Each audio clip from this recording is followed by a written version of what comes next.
They blew up my great-grandfather's legacy at 6 a.m. on a Tuesday, while I was just standing in my kitchen waiting for the coffee to brew, and by the time I managed to screech into my gravel driveway in nothing but boxers and a flannel shirt, a century of hand-cut limestone lay in smoking ruins at the edge of the creek. There stood Julian Vance, the president of the Oak Creek Homeowners Association, just grinning like he'd won the lottery and brushing a layer of white stone dust off his silk golf shirt, as if he'd just done me a personal favor. And he looked me dead in the eye and said, in quote, "Free demolition, buddy. Your little swamp was a cancer on our property values," end quote. And the man had no idea, not a single clue, that he just pulled the pin on a ticking time bomb with the heaviest spring snowmelt in a decade only 3 weeks away. My name is Silas Thorne. I'm a structural engineer who specialized in hydro systems for 15 years before I burned out and moved back to the family land in the Colorado high country to find some peace after a divorce that felt like a slow-motion train wreck. And what I found instead was a petty kingdom of McMansions and a man named Julian who thought he could override the laws of physics with a legal threat. The property I inherited has been the Thorne family since 1912, long before the surrounding ranch land was carved up into Millbrook Estates, which is one of those cookie-cutter developments where every house is painted the same shade of, end quote, sad beige, end quote, and you could get fined for having the wrong species of bird feeder. My great-grandfather, Elias Thorne, built our dam back in the 20s during the height of the drought years because he knew that in the mountains, water is more than just a resource. It's a living, breathing beast that you either respect or you pay for in blood. And he hand-laid every single limestone block to create a 3-acre pond that sat right at the throat of the canyon.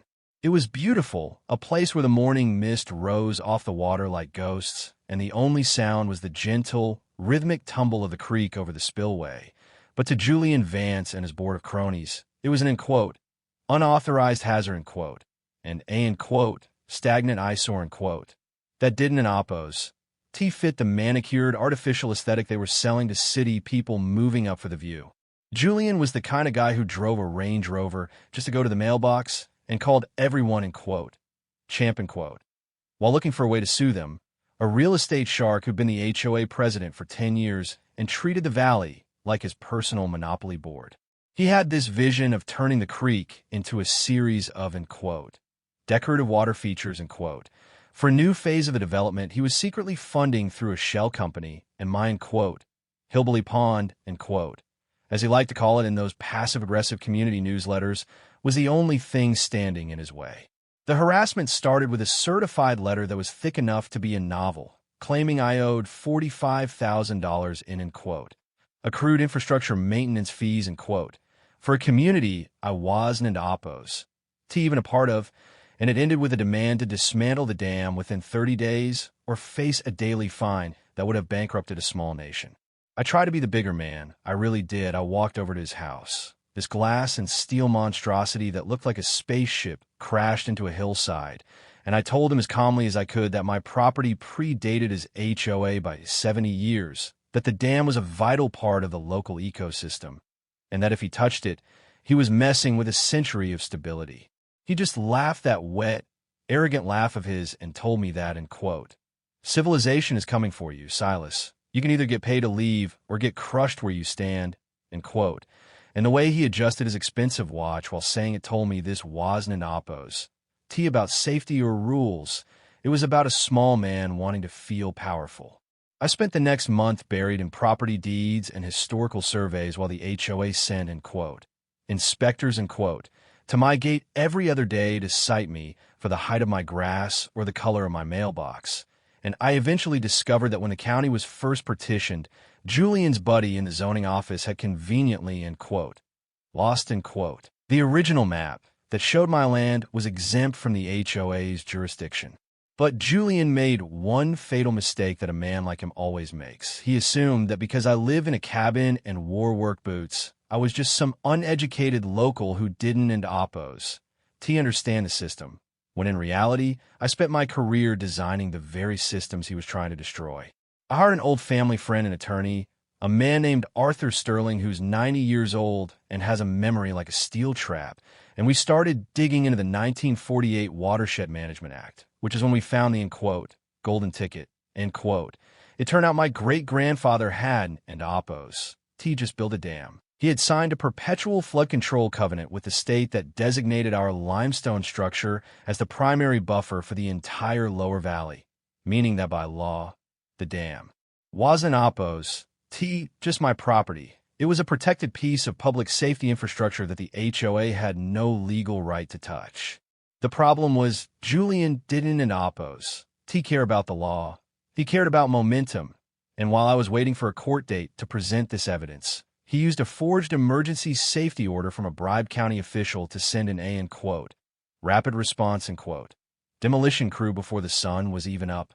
I remember the smell of the explosives, that sharp, acrid scent of cordite hanging in the mountain air, and the sound of the water. It wasn't an Oppos. T ain't a gentle tumble anymore. It was a low, guttering moan as the pond began to drain through the jagged hole they'd blown in the center of the limestone. I stood there on the bank, watching 100 years of my family and Oppos, as sweat and blood wash away in a muddy slurry, and Julian just stood on his side of the property line, taking selfies with the ruins in the background, shouting over the roar that he'd, in quote, finally cleaned up the neighborhood. And quote, I didn't Oppos. TL, I didn't Oppos. T swing a punch. I just took out my phone and started recording his face, his grin, and his thumbs up, and then I leaned in close and whispered, in quote, Julian, I hope you've got good flood insurance, because the mountain doesn't and Oppos. T care about your property values, and she's coming for your living room in 21 days, end quote. He thought I was bluffing. He thought I was just a bitter loser making empty threats. But I knew the numbers because I've been tracking the snowpack sensors at the 11,000-foot mark, and we were sitting at 200% of the average. Without the Thorn Dam to regulate the flow and catch the debris, that creek was going to turn into a high-speed liquid chainsaw the second the temperature stayed above 50 degrees for more than 48 hours, and that's exactly what happened 3 weeks later. It started as a low rumble on a Thursday afternoon, a sound like a freight train that you can feel in your teeth before you hear it with your ears, and by sunset, the end quote, decorative creek end quote, that ran through the center of Millbrook Estates was a churning wall of chocolate-colored water, uprooted pine trees, and boulders the size of Volkswagens. I sat on my porch, which was safely elevated on the canyon rim, and watched through binoculars as the water reached Julian's manicure backyard. It didn't in Oppos. T just flood his lawn. It ate it. The force of the unbuffered runoff carved a new channel right through his finished basement and took out his glass-walled sunroom in one clean sweep. The chaos that followed was like something out of a disaster movie. The end quote, pristine end quote. Neighborhood was suddenly a swamp of silt and sewage, and because Julian had used HOA funds to illegally demolish a federally recognized flood control structure, the insurance companies didn't end Oppos. T just deny the claims. They went after the HOA board for gross negligence. Arthur and I walked into the emergency town hall meeting 3 days later, and the room was a sea of angry, terrified homeowners who had lost everything because their president wanted a better view, and I stood up and played the video of Julian grinning in front of the ruins of the dam. I showed them the 1948 covenant.